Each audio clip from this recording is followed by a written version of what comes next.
They only throw something away when they're afraid of what it might become. The wind howled across the empty mining flats, dragging fine grains of metallic dust against Ethan Cole's visor with a dry, whispering hiss, the kind that never quite stopped, the kind that got into your thoughts if you let it. His scanner flickered at 12% battery, its dim blue glow barely cutting through the late dusk as he adjusted a broken relay on a rusted-out generator. Fingers steady, movements practiced, like a man who had learned to fix things because no one else would. The sky above him cracked with distant engine thunder, not natural, not weather, something descending too fast, too controlled. Ethan paused, head tilting, listening, because out here, anything falling from the sky meant trouble or salvage, sometimes both. A dark shape tore through the clouds and vanished behind the ridge less than half a mile out, followed by silence so complete it felt staged. He exhaled slowly, wiped his hands on his jacket, and started walking. The sand shifted under his boots, each step sinking half an inch, heat still radiating from the ground despite the falling temperature, his breath fogging slightly in the cooling air. When he reached the impact site, he didn't find wreckage, not exactly, just a smooth metallic capsule, already retracting into itself, its surface folding like liquid metal until it sealed flat and inert, like it had never been there at all. And beside it, lying in the dust, was her. She was smaller than he expected, maybe 5'8", limbs drawn in. Close, skin a faint luminous blue that pulsed weakly beneath a layer of fine sand, like light trying to breathe underwater. Thin restraints circled her wrists, flickering once before going dark. Ethan didn't move at first, not out of fear, but calculation. A small projection blinked to life beside her, text scrolling in sharp, sterile lines. Unit designated defective. Disposal authorized. Do not interfere. He stared at the message for a long second, then reached out and tapped the emitter until it went silent. The wind filled the space where the voice had been. He crouched beside her, noticing the shallow rise and fall of her chest, slower than human, but steady. Up close, her features were softer than the word unit deserved. Eyes closed, lashes catching grains of dust, a faint glow tracing along her temples like fading circuitry. She wasn't broken, just left. Ethan let out a quiet breath, one hand hovering over the restraints before finally gripping them, testing their weight, their purpose. Yeah, he muttered under his breath, almost to himself. Not doing that. The wind picked up again, colder now, sharper, and for a moment, the only sound was the distant hum of a world that didn't care what you chose. He slid one arm under her shoulders, the other beneath her knees, lifting her carefully as if she might disappear if handled wrong. Her skin was warm, warmer than it should have been in this cold, and as he turned back toward his shelter, her fingers twitched slightly against his sleeve. Ethan didn't notice, not yet, but somewhere behind them, far above the clouds, something had already begun to watch. Out here, survival was not about strength, it was about what you refused to abandon. The shelter door sealed behind Ethan with a dull metallic thud, cutting off the wind as the interior lights flickered on one strip at a time, pale and tired, like they had been awake longer than he had. He laid her down carefully on the narrow cot, brushing dust from her arms with slow, deliberate movements, the kind you use when you are not sure what something is but you know it matters. The temperature gauge read 40 degrees Fahrenheit and dropping, so he reached over and dialed the heater up, the old unit rattling before pushing out a weak stream of warm air that barely reached the corners of the room. She did not react at first, her breathing still shallow, steady but distant, like she was somewhere else entirely. Ethan pulled a small diagnostic scanner from his belt and hesitated, glancing at her again before powering it on, the screen casting a soft blue glow across her face. The readings came back fragmented, unfamiliar symbols layered over partial translations, but one thing was clear. She was not failing, she was stabilizing. Yeah, he murmured quietly, setting the scanner aside. You are tougher than they thought. He moved to the storage cabinet and pulled out a sealed water pack, tearing it open and placing it within reach, not forcing it, not assuming she would take it, just leaving the option there. Minutes passed in silence except for the hum of the heater and the faint ticking of cooling metal from the walls. Then, almost imperceptibly, her fingers moved. Ethan noticed this time. He did not rush. did not speak, just sat back slightly, giving space like he would to a frightened animal. Her eyes opened slowly, revealing a soft, luminous blue that seemed to catch the light rather than reflect it, scanning the room. Then him. There was no panic in her expression, only confusion, and something sharper beneath it, something that measured. When she tried to sit up, her strength failed halfway, and she paused, breathing uneven for a second before settling back. Ethan reached over, steadying the cot rather than touching her directly. "Easy," he said, voice low. "Even, you are safe here." The words felt strange even as he said them, because out here, nothing was ever truly safe. Her gaze shifted to him again, focusing now, studying his face, his posture, the distance he kept. When she spoke, her voice was soft, strained, but clear enough to carry meaning. "Why?" The single word hung in the air, heavier than any demand. Ethan leaned back in his chair, resting his forearms on his knees, thinking for a second before answering, not searching for something impressive, just something true. "Because you are still breathing," he said simply. Her eyes narrowed slightly, not in anger, but in confusion, as if the answer did not fit any system she understood. She looked toward her wrists, where the restraints had gone dark, then back at him. "I was discarded," she said slowly, like she was testing the word. Ethan nodded once, glancing briefly at the door, then back at her. "Yeah," he replied. "I figured." Silence returned, but it was different now. Less empty, more aware. She shifted again, this time managing to sit upright, her movements careful, controlled despite the weakness. The faint glow beneath her skin pulsed once, stronger than before, then faded again. Ethan noticed that too, but said nothing. Outside, the wind changed direction, carrying a low vibration that did not belong to the storm, something distant, mechanical, watching. Inside, neither of them moved for a long moment, as if both understood without words that whatever had left her here might not be finished yet. Most people think strength is loud, but sometimes it is just the quiet decision to stay. The heater hummed a little stronger now, pushing warmth across the small shelter as the outside wind dragged long fingers of dust against the reinforced walls, a steady scraping that never quite faded. Ethan stood near the workbench, tightening a loose panel on an old power cell, but his attention kept drifting back to her. She had not moved much since sitting up, but she had not fallen again either. Her posture held with a kind of careful control that did not match someone who had been labeled defective. Her eyes followed everything, the room, the light, the distance between them, calculating in a way that felt more precise than curious. Ethan noticed it, but did not comment, just kept his movements slow, predictable, giving her nothing to react against. After a while, he slid a small metal tray across the floor toward her, the water pack and a ration bar resting on it. "You are going to need something," he said simply. She looked down at the tray, then back at him, as if evaluating whether this was a test. Her fingers hovered over the water first, then pulled back. "There is no exchange?" she asked, her voice steadier now, though still quiet. Ethan shook his head once, leaning back against the wall. "No exchange," he replied. She studied him for another long moment, then finally picked up the water pack, her movements deliberate, controlled, as if every action had to be chosen. She drank slowly, pausing after each swallow like she was reacquainting herself with the process. Ethan watched the faint glow under her skin shift, responding, stabilizing. "You expect nothing," she said after a moment. Not quite a question. Ethan shrugged lightly. "I expect you to get back on your feet," he answered. She lowered the water, her gaze sharpening slightly. "That is inefficient," she said. He let out a quiet breath that almost sounded like a laugh. "Yeah," he admitted.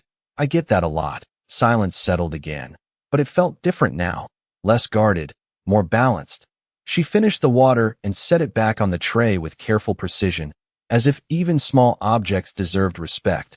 "My designation is Liara Vane," she said, the words coming more naturally now, like something she had decided to share rather than something pulled from her. Ethan nodded once. "Ethan Cole," he replied, tapping a finger lightly against his chest. Her eyes followed the gesture, noting it, storing it. "Ethan Cole," she repeated softly, testing the sound.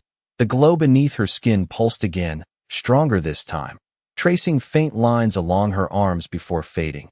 Ethan noticed, but again said nothing. Just filed it away like everything else out here that did not have an immediate explanation. Outside, the low vibration returned, deeper now, more deliberate, like something adjusting its position. Liara's head turned slightly toward the wall, her expression tightening just a fraction. "They will return," she said quietly. Ethan did not ask who they were. He already knew enough. He pushed himself off the wall and walked over to the door panel, checking the external sensors, the readings flickering with interference. "Yeah," he said after a second, his voice calm, steady. "Probably." He did not reach for a weapon, did not change his posture, just stood there like a man acknowledging weather. Liara watched him, something shifting behind her eyes, something unfamiliar, not fear, not exactly. "You do not prepare to leave," she said. Ethan glanced back at her, one hand resting against the console. "This place is not much," he replied, "but it is mine." Her gaze held his for a long moment, processing that, measuring it against everything she had been taught about ownership, value, survival. Then, slowly, she adjusted her position on the cot, sitting a little straighter, her shoulders steady despite the lingering weakness. The faint light beneath her skin pulsed once more, brighter than before, like something waking up, and for the first time since she had opened her eyes, Liara did not look like something that had been left behind. She looked like something that was deciding whether to stay. The difference between fear and instinct is knowing when to stand still. The low vibration outside deepened into something rhythmic, almost intentional, like a distant engine idling just beyond the reach of sight, and the thin metal walls of the shelter carried that sound in a way that made it impossible to ignore. Ethan remained at the console, watching the sensor lines distort and flicker across the cracked display, interference crawling over the readings like static that refused to settle. Behind him, Liara shifted her weight and stood for the first time without support, her movement slow but controlled, her balance steady despite the weakness that had defined her only hours before. Ethan noticed in the reflection of the screen and did not turn immediately, giving her the space to complete the action on her own. When he finally glanced back, she was already upright, one hand resting lightly against the edge of the cot, her posture aligned, deliberate, as if standing itself was a statement. The faint glow beneath her skin moved in soft pulses now, no longer erratic, no longer fading, but building in quiet, measured cycles. "Your condition is improving," she said, observing him rather than herself, her tone carrying a precision that felt almost clinical. Ethan gave a small shrug, tapping the side of the console to stabilize the feed. "So is yours," he replied. She stepped forward carefully, closing the distance by a few feet, her eyes tracking the shifting data on the screen. "They are not searching randomly," she said after a moment, her voice lower now, more certain. Ethan nodded once. "Yeah," he said, "they know exactly where to look. They are just narrowing it down." Liara tilted her head slightly, processing. Then her gaze moved past him toward the sealed door, as if she could see through it. "If they locate this structure, you will be considered in violation," she stated. Ethan leaned back against the console, folding his arms loosely, his expression unchanged. "Already figured that," he said. She looked at him again, longer this time, as if trying to reconcile his calm with the outcome she was predicting. "You could still leave," she said. Ethan shook his head, not dismissive, just certain. "And go where?" he replied, gesturing lightly around the shelter, the worn panels, the patched wiring, the small space that carried the marks of years. "This is it." Liara's eyes moved across the room, seeing it differently now, not as a place of limitation, but as something chosen, something held onto. The concept seemed to pause her for a second. Outside, the vibration shifted, closer now, the pitch rising slightly as whatever was out there adjusted its trajectory. The sensor screen flashed briefly, a clean signal breaking through the interference for just a second before dissolving again. Ethan caught it, memorized the direction, the distance, then powered the display down entirely. "Why disable your detection?" Liara asked immediately. He stepped away from the console and crossed to the storage rack, pulling down a worn jacket and tossing it toward her without looking. Because if they can see me, he said, I do not need to help them do it better.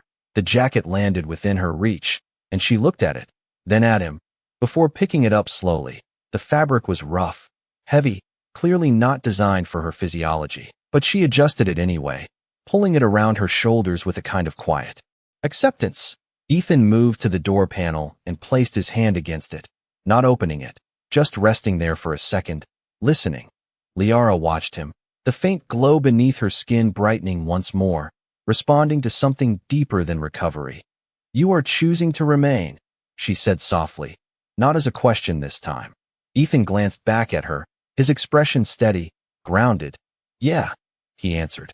I am. The wind outside rose again, but beneath it, the mechanical sound grew clearer, closer, no longer distant, no longer uncertain. And for the first time since she had been left in the dust, Liara did not look at the approaching threat with resignation or calculation.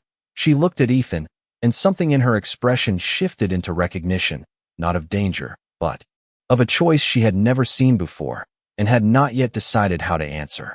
Some choices do not make sense until you realize they were never about survival.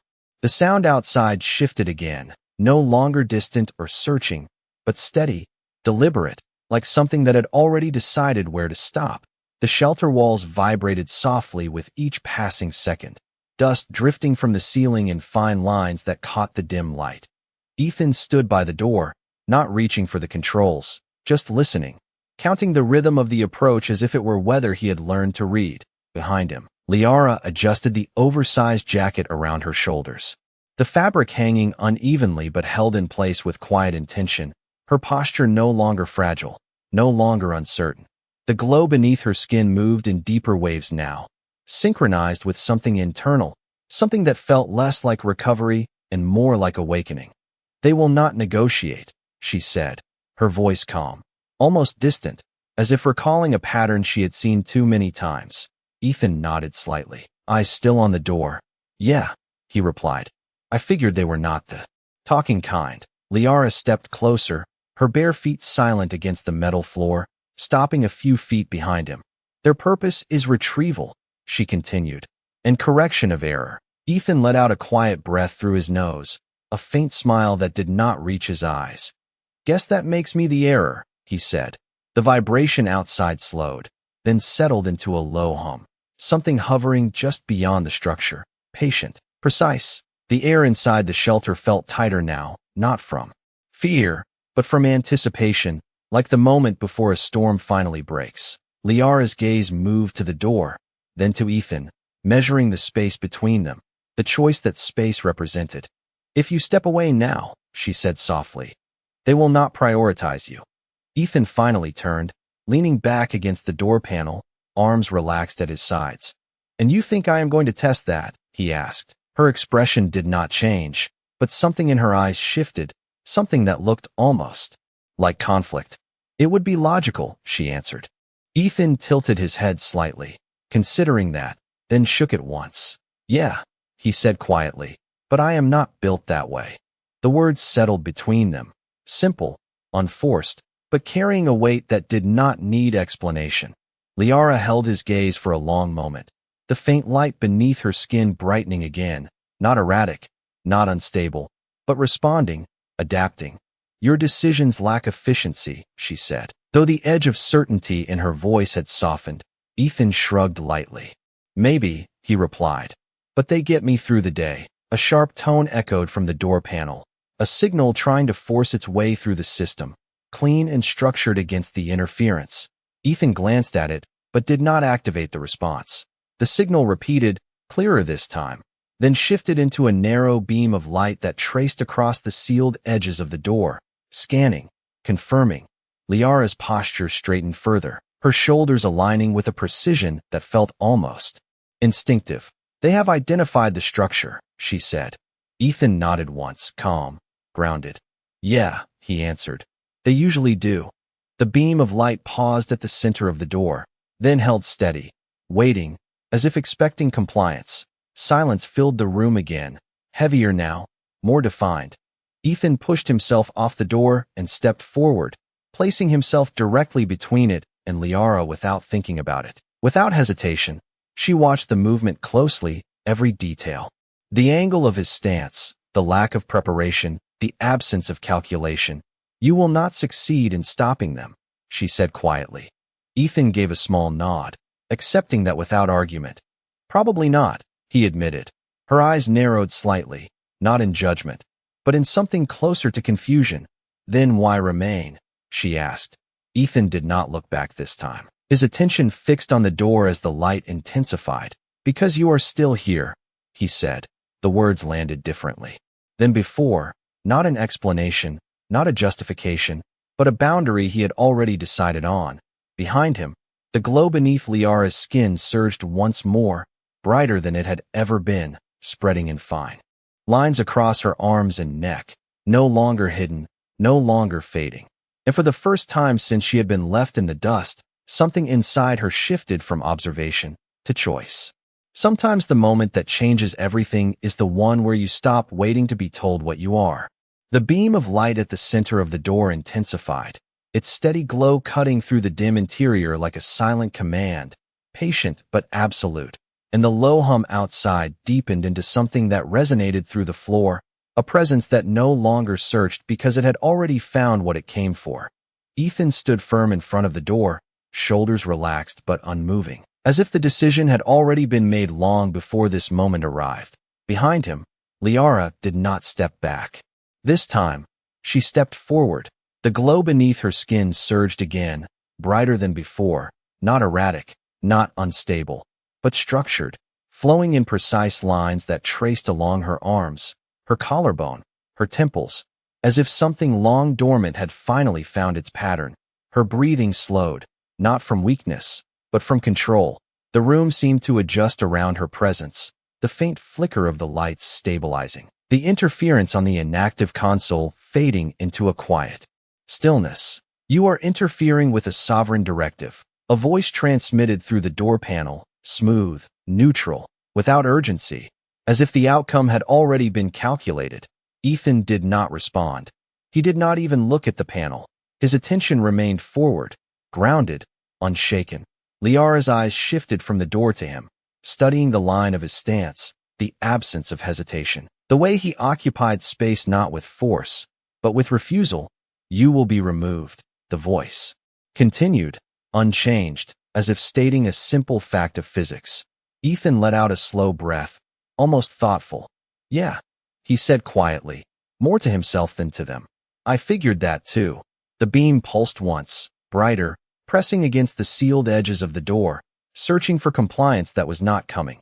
Liara moved closer, stopping just behind him, close enough now that she could feel the steady rhythm of his breathing, the grounded stillness that did not shift even as the pressure outside increased. Step aside. The voice instructed, still calm, still certain. Ethan did not move. No, he replied, just as calm, just as certain. The word was small, almost quiet, but it settled into the room with more weight than the command that preceded it. Liara's gaze fixed on the back of his shoulders, on the way he held that single word without amplification, without aggression, as if it was enough on its own. Something inside her shifted again, deeper this time, not just recognition, but alignment. The glow beneath her skin expanded, no longer contained to faint lines, but spreading in a soft, radiant pattern that illuminated the edges of the room, reflecting off the metal surfaces in quiet waves. The air felt different now, not warmer, not colder, but more defined, as if the space itself acknowledged the change. Your designation does not permit defiance, the voice stated. Liara lifted her chin slightly, her posture aligning with a precision that no longer came from memory, but from decision. My designation was incorrect, she said, her voice steady, clear, no longer strained. The words carried through the room without force, yet they altered something in the silence that followed. Ethan did not turn, but he heard it. He felt it.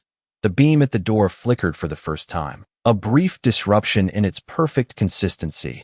Outside, the hum shifted, recalibrating.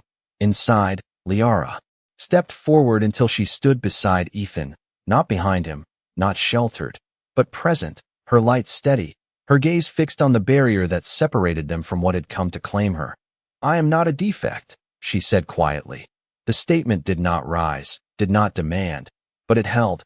Ethan glanced at her then, just for a second, a small movement, but enough. He nodded once, not in surprise, not in approval, just in acknowledgement. The beam at the door dimmed slightly, recalculating, as if the equation it had been given no longer resolved the same way. And in that quiet shift, before anything else could happen, before the door could open or the command could repeat, something unseen changed. Direction, not because it had to, but because for the first time, it was no longer the only thing making a choice. Power does not announce itself. It reveals itself in what refuses to break. The beam at the door flickered again, not failing but hesitating, as if the system behind it was recalculating variables it had never been designed to process. And outside, the steady hum shifted into a layered tone, multiple signals overlapping in controlled synchronization. Ethan remained still, his presence unchanged, but now it was no longer the only constant in the room. Beside him, Liara stood with quiet precision, the light beneath her skin no longer pulsing randomly, but flowing in deliberate patterns, like circuitry that had finally found its full current. The air felt different, heavier with something unseen, something that did not belong to the structure or the storm beyond it. Identity mismatch detected. The voice at the door stated, still calm, but no longer absolute. Liara did not look at the panel, her gaze fixed forward, steady, grounded in a way that had nothing to do with the system trying to define her. Your data is outdated, she said softly, her voice carrying without force, yet filling the space between them.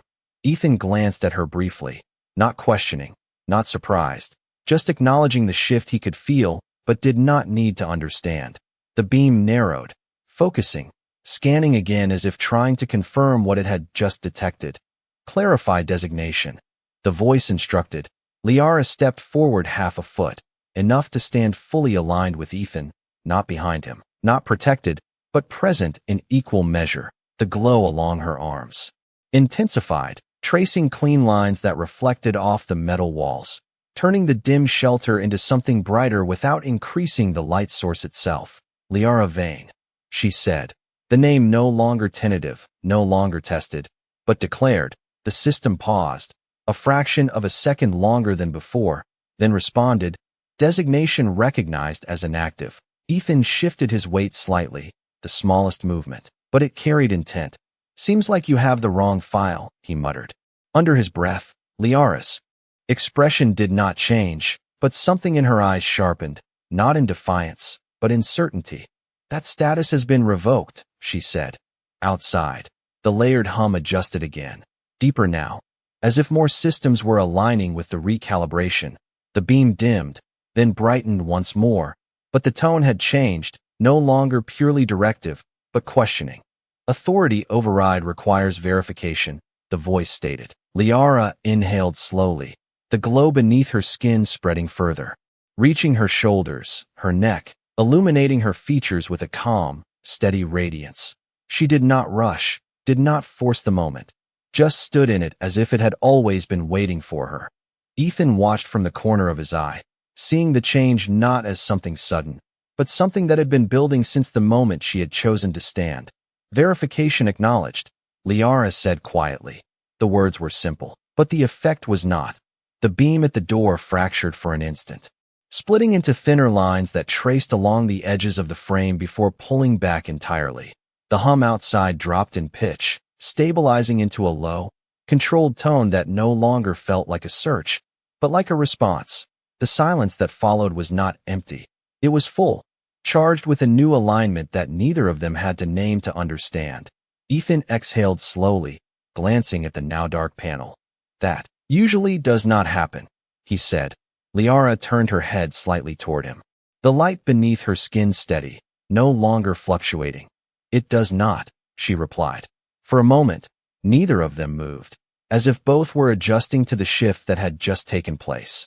Then, from outside, a new signal pulsed through the structure, softer than before, structured differently, no longer a command, but something closer to a request. The door remained closed, but the presence beyond it had changed, no longer pressing inward, but waiting. Liara looked toward the door, then back. At Ethan, her expression calm but no longer uncertain. "They are no longer here to retrieve," she said. Ethan raised an eyebrow slightly, crossing his arms loosely. "Then what are they here for?" he asked. Liara held his gaze for a second longer before answering, her voice steady, grounded in something new. "To confirm," she said. The words settled into the room with quiet weight, and beyond the sealed door, the waiting silence felt less like a threat, and more like the beginning of something neither of them had planned for.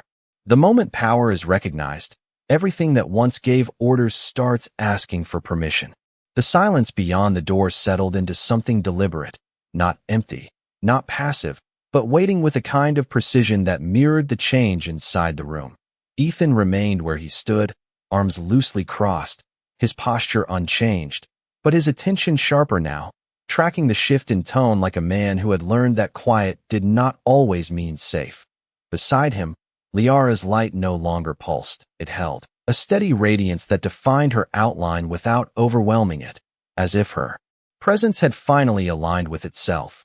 The panel beside the door flickered back to life, not with the harsh intrusion from before, but with a softer glow, a structured interface forming slowly, carefully, like something being rebuilt rather than forced. Verification complete. The voice returned, but it was different now, not diminished, not weaker, just adjusted. Liara did not move, her gaze fixed forward, her breathing even. "State your intent," she said, her tone calm, measured, carrying a quiet authority that did not need to rise. The system paused, processing, then responded, awaiting directive. Ethan let out a quiet breath, glancing sideways at her, a faint trace of disbelief crossing his expression before settling back into calm. "That is new," he murmured. Liara did not look at him, but something in her posture acknowledged the observation. The interface on the panel expanded, projecting faint geometric patterns across the door's surface, symbols that shifted and aligned as if responding to her presence alone. Outside, the low hum stabilized into a single tone, no longer layered, no longer searching, but holding position. "You have command authority," the voice continued, its neutrality now carrying a subtle deference that had not been there before. Liara's eyes narrowed slightly, not in doubt, but in focus, as if she were stepping into something that had always existed, just beyond reach. "Then stand down," she said quietly. The response was immediate, the hum outside lowering further, the pressure against the structure easing, not retreating, but yielding. Ethan shifted his weight, uncrossing his arms, the tension in the room changing in a way he could feel more than understand. "That actually worked," he said, almost under his breath. Liara turned her head slightly toward him, her expression steady, but there was something new there, not uncertainty, not confusion, but awareness. "It was always meant to," she replied. The words carried a different weight now, not theoretical, not conditional, but realized. The interface on the door dimmed slightly, then reshaped, presenting a new configuration, cleaner, more defined. "External presence requests access," the voice stated. Ethan looked back at the door, then at Liara, his brow lifting just slightly. "That sounds like they want to come in," he said. Liara held his gaze for a second, then looked back at the door. "They will not enter without permission," she said. Ethan considered that, then gave a small nod. "Good," he replied. Silence settled again, but it was no longer tense, no longer uncertain. It was controlled, like a held breath that no longer needed to be released.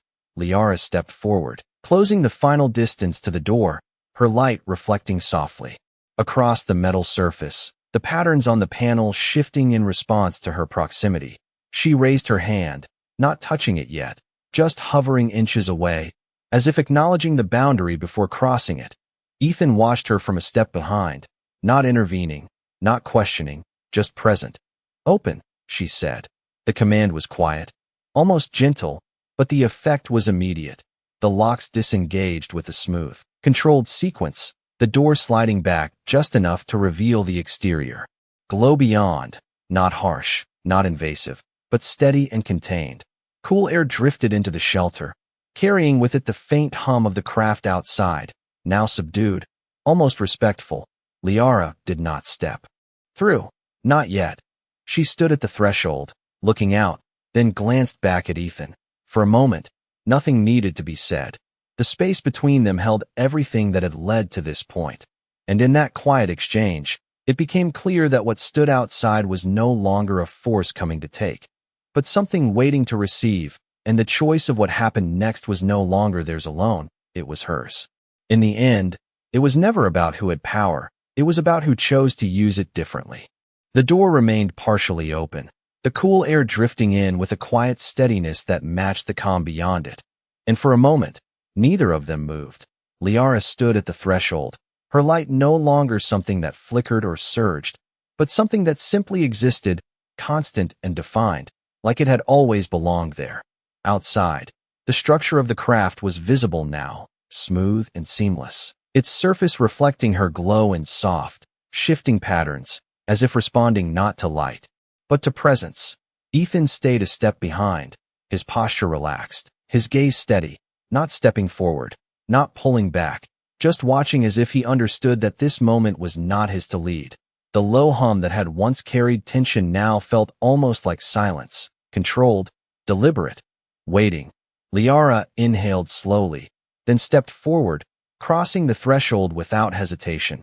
The ground outside was solid, stable, nothing like the shifting dust that had first received her, and the air carried a different weight, cleaner, measured, as if the environment itself had been adjusted for her arrival. The faint glow beneath her skin reflected outward now, not contained, but acknowledged, and the craft responded in kind, subtle lines of light tracing along its surface in alignment with her movement.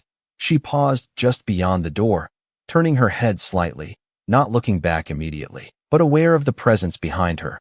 Inside the shelter, Ethan remained where he was, hands resting loosely at his sides, his expression unchanged, but his eyes following her with quiet focus. There was no urgency in him, no expectation, just a steady presence that had never shifted from the moment he chose not to walk away. Liara finally looked back. The distance between them was only a few feet, but it felt larger now, not in separation, but in what it represented. For a second, neither of them spoke. Then she stepped closer again, just enough to close that space, her gaze steady, her voice calm. "You could come with me," she said.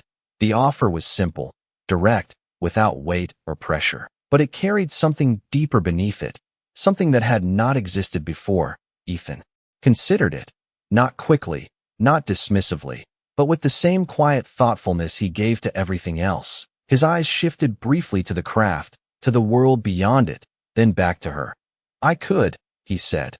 The words were honest, unforced. Liara watched him, the light around her steady, waiting, not demanding. Ethan exhaled slowly, a small breath that seemed to settle something inside him. "But this is still mine," he added, glancing back at the shelter, the worn walls, the patched systems, the place that had held him when nothing else did.